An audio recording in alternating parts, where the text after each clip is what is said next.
നമസ്കാരം. ഈ ലോകം എന്താണ് ഇങ്ങനെ, ആൾക്കാരെന്താണ് ഇങ്ങനെയൊക്കെ പെരുമാറുന്നത് എന്നൊക്കെ നമ്മൾ ചിലപ്പോൾ ചിന്തിച്ചു പോവാറില്ലേ? നമ്മൾ വിശ്വസിച്ചവരും സഹായിച്ചവരും നമ്മളെ തിരിഞ്ഞുകുത്തുമ്പോഴാണ് നമ്മളിൽ ഇത്തരം ഒരു ചിന്തയുണ്ടാകുന്നത്. അപ്പോൾ നമ്മൾ വിചാരിക്കും, ഈ ലോകം ചിലപ്പോൾ ഇങ്ങനെയൊക്കെയാണ്. ഈ സാഹചര്യം വിശദീകരിക്കുന്ന ഒരു ബുദ്ധമത കഥയുണ്ട്. അതിങ്ങനെയാണ്: ഒരു കുട്ടി ഒരു തടാകത്തിന്റെ തീരത്ത് കളിച്ചുകൊണ്ടിരിക്കുകയായിരുന്നു. എന്നെ രക്ഷിക്കണേ രക്ഷിക്കണേ എന്ന ശബ്ദം കേട്ട് അവൻ തിരിഞ്ഞു നോക്കിയപ്പോൾ ഒരു മുതല വലയിൽ കുടുങ്ങിക്കിടക്കുന്നത് കണ്ടു. ആൾക്കാരെത്തുന്നതിന് മുമ്പ് തന്നെ രക്ഷപ്പെടുത്തണമെന്ന് മുതല കുട്ടിയോട് അപേക്ഷിച്ചു. കുട്ടി പറഞ്ഞു, എനിക്ക് നിന്നെ രക്ഷപ്പെടുത്തണമെന്ന് ആഗ്രഹമുണ്ട്, പക്ഷെ രക്ഷപ്പെടുത്തിയാൽ ഉടൻ നീ എന്നെ ആക്രമിക്കും. അതുകൊണ്ട് എനിക്ക് നിന്നെ രക്ഷപ്പെടുത്താൻ കഴിയില്ല. തന്നെ രക്ഷപ്പെടുത്തുകയാണെങ്കിൽ കുട്ടിയെ ആക്രമിക്കുകയില്ല എന്ന് മുതല കുട്ടിക്ക് വാക്കുകൊടുത്തു. മുതലയുടെ വാക്ക് വിശ്വസിച്ച നിഷ്കളങ്കനായ കുട്ടി വലയറുത്ത് മുതലയെ രക്ഷപ്പെടുത്താൻ തുടങ്ങി. വലയിൽ നിന്ന് പൂർണ്ണമായും പുറത്തു വരുന്നതിന് മുമ്പ് തല മാത്രം പുറത്തു വന്നപ്പോൾ മുതല ചാടി കുട്ടിയുടെ കാലിൽ കടിച്ചു. അസഹനീയമായ വേദന അനുഭവപ്പെട്ടുവെങ്കിലും മുതല കാണിച്ച വിശ്വാസവഞ്ചനയായിരുന്നു കുട്ടിയെ കൂടുതൽ വേദനിപ്പിച്ചത്. കുട്ടി പറഞ്ഞു, നീ ചെയ്തത് ഒട്ടും ശരിയായില്ല. നീ എനിക്ക് വാക്ക് തന്നതാണ് എന്നെ ആക്രമിക്കുകയില്ല എന്ന് പറഞ്ഞു. എന്നിട്ടും നീ എന്നെ ആക്രമിച്ചു. അപ്പോൾ മുതല പറഞ്ഞു, അതങ്ങനെ പറഞ്ഞാൽ ശരിയാവില്ല. ഈ ലോകം ചിലപ്പോൾ അങ്ങനെയൊക്കെയാണ്. എനിക്കും അത്തരം ഒട്ടേറെ അനുഭവങ്ങൾ ഉണ്ടായിട്ടുണ്ട്. കുട്ടിക്ക് മുതലയുടെ വാക്കുകൾ സ്വീകാര്യമായിരുന്നില്ല. അവൻ മരത്തിലുണ്ടായിരുന്ന ഒരു കിളിയോട് ചോദിച്ചു, നീ മുതല പറഞ്ഞത് അംഗീകരിക്കുന്നുണ്ടോ? കിളി പറഞ്ഞു, ശരിയാണ്, ചിലപ്പോൾ ഈ ലോകം അങ്ങനെയൊക്കെയാണ്. നീ എന്റെ കാര്യം തന്നെ നോക്കൂ.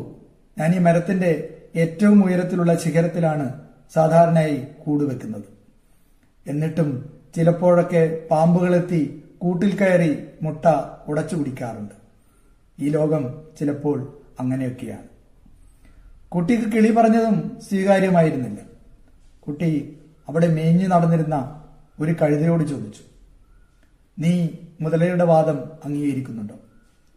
കഴുത പറഞ്ഞു, ശരിയാണ്, ചിലപ്പോൾ ഈ ലോകം അങ്ങനെയൊക്കെയാണ്. ഇത്രയും കാലം ഞാൻ എന്റെ യജമാനു വേണ്ടി കഠിനമായി അധ്വാനിക്കുകയായിരുന്നു.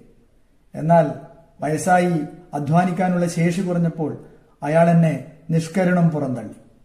ഈ ലോകം ചിലപ്പോൾ അങ്ങനെയൊക്കെയാണ്. കുട്ടിക്ക് കഴുത പറഞ്ഞതും സ്വീകാര്യമായിരുന്നില്ല. കുട്ടി അവിടെ ഉണ്ടായിരുന്ന ഒരു മുയലിനോട് ചോദിച്ചു, നീ മുതല പറഞ്ഞത് അംഗീകരിക്കുന്നുണ്ടോ? മുയൽ പറഞ്ഞു, ഞാൻ ഒട്ടും അംഗീകരിക്കുന്നില്ല. മാത്രമല്ല, ആക്രമിക്കില്ല എന്ന വാക്ക് തന്നിട്ട് നിന്നെ ആക്രമിച്ചത് ഒട്ടും ശരിയല്ല. തന്റെ ഭാഗം ന്യായീകരിക്കുന്നതിന് വേണ്ടി മുതല എന്തൊക്കെയോ പറഞ്ഞു. അപ്പോൾ മുയൽ പറഞ്ഞു, വാ പൂർണ്ണമായും തുറന്ന് സംസാരിക്കാത്തതുകൊണ്ട് നീ പറഞ്ഞതൊന്നും എനിക്ക് മനസ്സിലാവുന്നില്ല. എന്നെ മണ്ടനാക്കാൻ നോക്കേണ്ട. കാലിലെ കടിവിട്ടാൽ ഇവൻ ഓടി രക്ഷപ്പെടുമെന്ന് എനിക്ക് നന്നായി അറിയാം.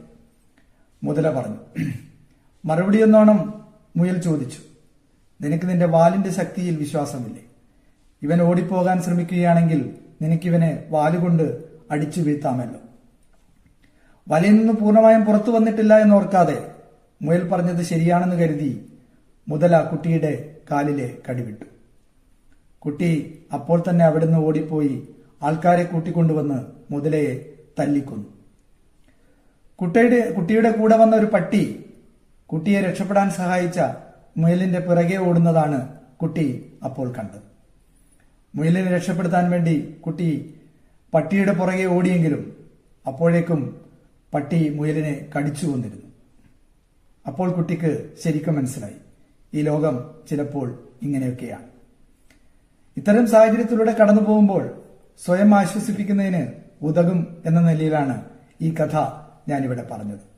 എല്ലാവർക്കും നന്ദി.